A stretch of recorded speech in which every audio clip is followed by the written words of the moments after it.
ఎవరైనా రాకాశి రసోనిది ఏ గడియల్లో పుట్టావేనైనా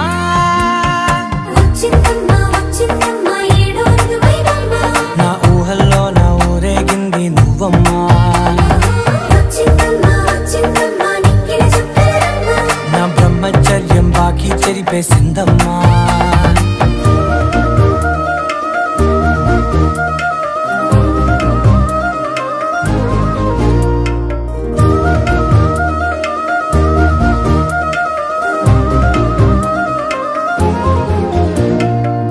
ఏకాంతాలన్నీ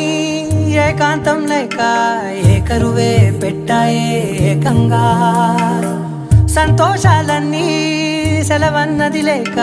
మనతోనే కొలువయ్యే మొత్తంగా స్వాగతాలు లేని ఒంట్లో ఉండలేక విరహం